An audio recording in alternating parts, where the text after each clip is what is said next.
He's been on several of our panels. He was one of our esteemed experts, and he sold himself at our auction last year.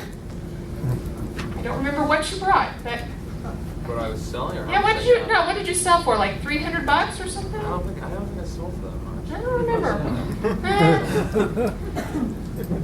Deb ought to know. She sold herself 3 times, yes. But I've been trying to get him to come in, and we've been trying to get the schedule to work out because he said he wanted to teach. And whenever he's been on the guest panel, he has had a wealth of knowledge. So he has decided his schedule worked with ours for him to come in and talk about buy and hold. They do buy and hold in several states. They came in from Eugene, Oregon, and I don't know what it is about Eugene, Oregon, but I've just hired somebody to help me out, and he is moving to Eugene, Oregon. So there's something in the water there that's real estate people come from Eugene, Oregon, or move there. So he's come in tonight, and he's bringing his brother, Philip. And on Saturday, they're bringing the really smart guy. They're bringing Dad in. Bill's coming in Saturday to help him out. So I'm going to turn the mics over to Philip and Andrew and let them tell you a little bit. One more thing I forgot, then I'll introduce you. I'm sorry. Members, if you don't turn your name tags into the box before you leave, you won't have name tags next month when you come in.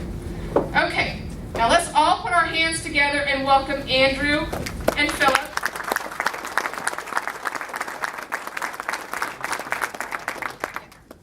Thank you, Kim. Thank you, everyone. I hope you're having a fantastic night. Again, I'm Andrew. This is Philip, and we are here to talk about buy and hold real estate, what it is, why it's awesome, and the basics of how to do it. We're going to focus tonight mostly on why we think it's such a great investment. Also go into the different ways to finance buy and hold real estate, because that's generally the biggest challenge that investors have when they're trying to get into buy and hold. We're also going to talk about management a little bit. We're going to talk about the first big thing with management, and that is the choice of whether to manage yourself or hire a management company, and the advantages and disadvantages that go along with that. We are going to get into all these subjects in much more detail on our Saturday meeting on the 21st. We're going to go into acquisition and rehab as well, and our father will be here, and he knows even more than we do. So, anyways, to illustrate the point of why we think buy and hold real estate is so powerful, I'll tell you a little story. This right here is a house in Portland, Oregon. In 1985, our father bought this house for $40,000. He put in a quick little amateur bush league rehab. He's not particularly handy, but he was able to sell a house for $47,000. Actually took a small loss on it, and just was trying to get out of it. He had a pretty bad experience in Portland.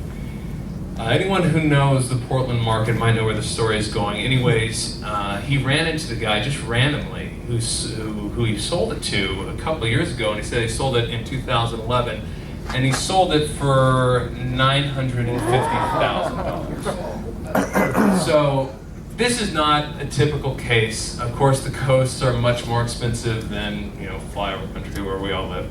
But it does kind of highlight the power.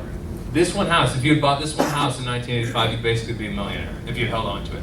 Our dad did not, but he did do the right thing when he moved to Eugene, Oregon, which he did in 1989. He started Stewardship Properties. We're not Stewardship Investments for kind of technical reasons, but we are, and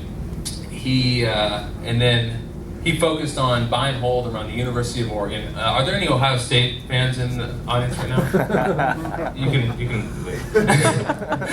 Anyways, no. At that point, later on, I ended up joining. I joined in 2005 after going to the University of Oregon.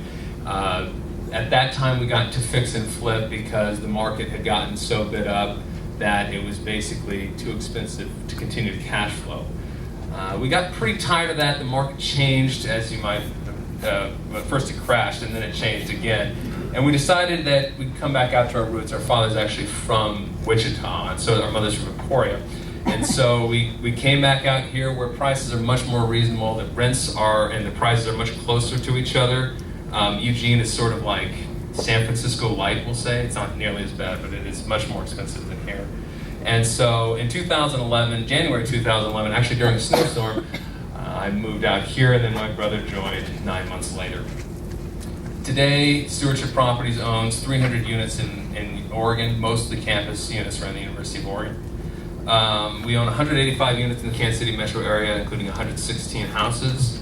We also own 74 units in Texas.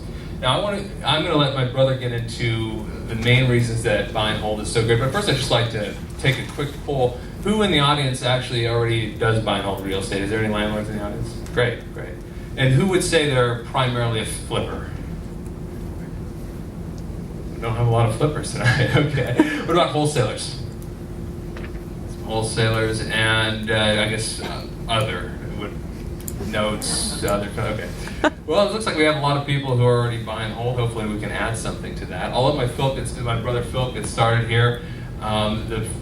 Basically, it's an acronym of why real estate is so powerful. Buy and hold, and that's ideal. And I'll let him go over that in detail. Okay, so we consider buy and hold investing to be an ideal investment. It's not a perfect investment, and yes, ideal is a pretty silly acronym, but it works pretty well for our purposes. So what does it stand for? The first I is for income. I'll go over these quickly so you understand what they are, and then I'll go over them a little bit more in detail. I is income. It's basically cash flow in your pocket. $100, $200, $300 a month in your pocket, $1,000 a month in your pocket. It's not just free money. You do have to work for it, but it's not like working a 40 hours a week job. You definitely have the leisure of having money just coming in and working for you and having that money come into your pocket every month. The second one is depreciation. So what is depreciation? Depreciation is pretty simple. It's the US government saying, we really like real estate investors, we're going to give you a tax benefit. I'll go over that in a little bit. E is equity. So over time, you get a mortgage on a property, you pay down that mortgage with your mortgage payment, and that builds up over time, and it's a huge advantage. I'll get into that in a little bit more. Appreciation is A. Now, a thing with appreciation, if you buy just because of the appreciation benefit, you're not really, in my mind, a real estate investor, you're a real estate speculator. And a lot of people make a lot of money speculating in real estate, but it's also a really good way to lose money in real estate. So never buy with your only goal being appreciation, because you never know exactly what's going to happen. In general, though, over time, real estate does appreciate in the United States, and it has for a very long time. And the story my brother told about that house in Portland, that was due to appreciation. So it is very powerful. It is a huge benefit you get with buy and hold real estate, but don't buy just because of the appreciation potential. And the last one is leverage.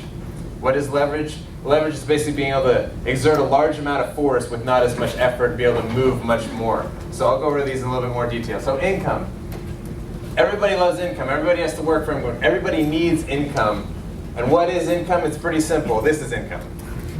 Cash. Money in your pocket every month. So you get a house. If you flip it, you don't have the house anymore. If you wholesale it, you never had the house. If you buy and hold the real estate investment, you still own it, and you rent it out to a resident, obviously. Now the rent, maybe they rent it for $1,000. All your expenses are, averaged out over a month, $800 a month. That's $200 extra dollars you get every single month that goes into your pocket. Yes, you have to manage the property, or you have to manage your property manager, one of the two. So it's not no work, no hassle, but it can be very hassle-light income into your pocket every month that just really benefit. Depreciation. So what is the benefit of depreciation? Well, it's Uncle Sam.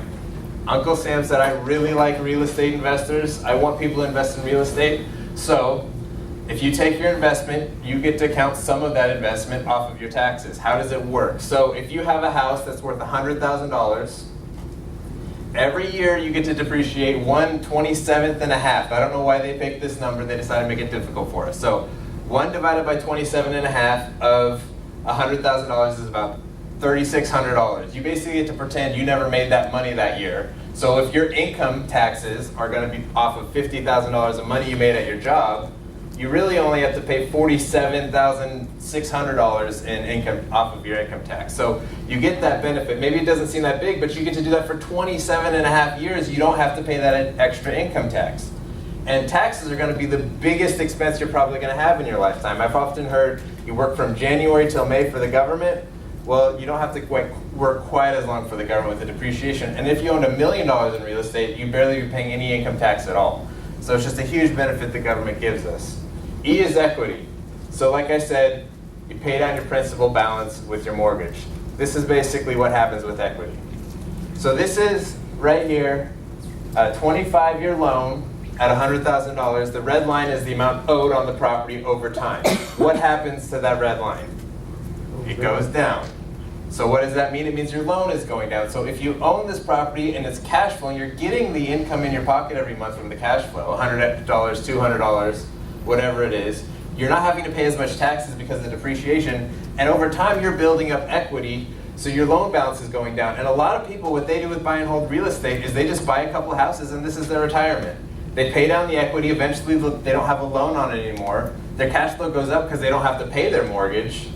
Or they then refinance the house when the loan gets low enough, and then they pull out a bunch of cash from the house, and that's their retirement. It's a huge benefit that you have to wait some time for, but it is really powerful when you use it.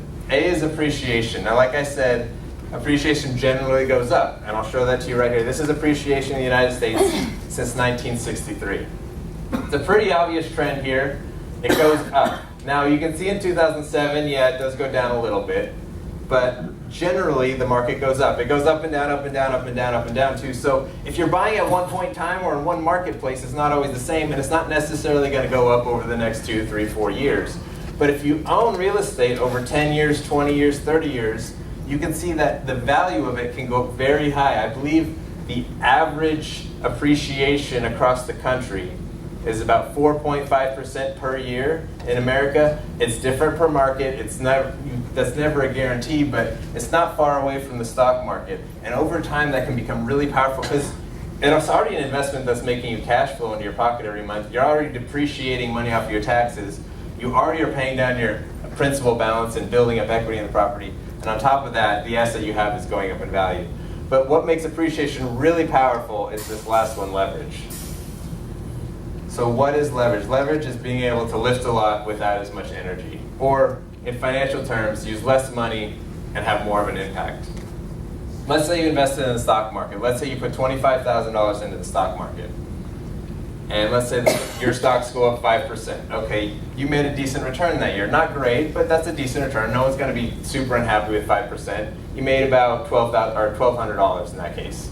Okay, well, let's say you bought a house with that $25,000.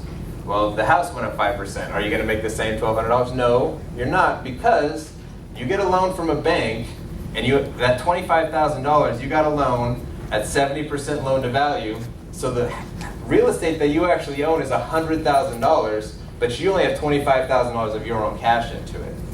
So because of that, if real estate goes up 5% on that $100,000, you actually made $5,000 off of your original $25,000 investment.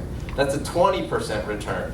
So it's the same increase in terms of percentage, but because you leveraged your money so much further, the return was much higher. And these are the powers of real estate. All of these things, in effect, over time, create buy and hold real estate to have so much power to generate wealth over time. There's a couple more benefits of real estate and buy and hold real estate in particular. I'll let Andrew go over those. They don't quite fit into the acronym of IDEAL. But. Yeah, or we just need to put together another longer word like IDEAL something or whatever.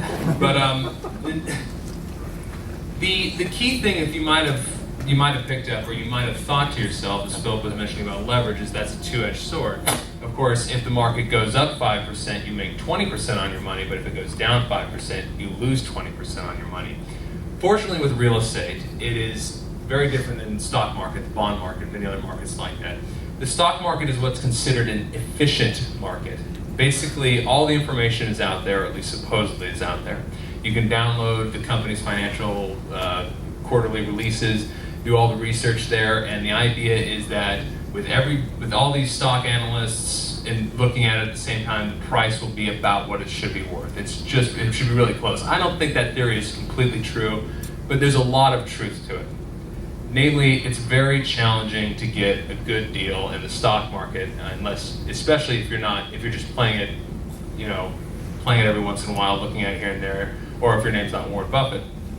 The real estate market, on the other hand, is very different. It's an inefficient market. It's completely inefficient. Not only is it local, but every deal is separate. So, for example, as many of you are aware of, there's all sorts of different ways to find motivated sellers who want to sell their property and don't need to get the best price for it. They just want to get rid of it. They're facing foreclosure. There's too many repairs. They live out of state. There's all sorts of reasons. So you can get a very good deal, and this allows you to mitigate risk. So, okay, let's say you find somebody who's being foreclosed on, or let's say that they live out of state and the house is in bad shape. They really just want to sell the property. You buy it, you're all into it for $80,000, it's worth $100,000. Now, all of a sudden, if the market goes down 10%, you still have $10,000 of equity in the property. So by getting great deals, you have mitigated your risk and you've taken advantage of the power of leverage. Now, when the market goes up 5%, you make 20% on your money. And when the market goes down 5%, well, you still have a bunch of equity in the property because you bought right. That's something that's much, much easier to do with real estate than it is with stocks, with bonds, with virtually any other investment that's out there. With regards to a quick note with buy and hold versus flipping, I don't like saying it's verse. It's not really a competition. In fact, one of the best ways to get into buy and hold is to flip as well. But just, there's two notes. One, buy and hold has the depreciation, the tax advantage. You can basically delay your taxes for 27 and a half years and cash flow all the while. In addition, there's a scalability to it. If you buy 10 properties in a year and you hold all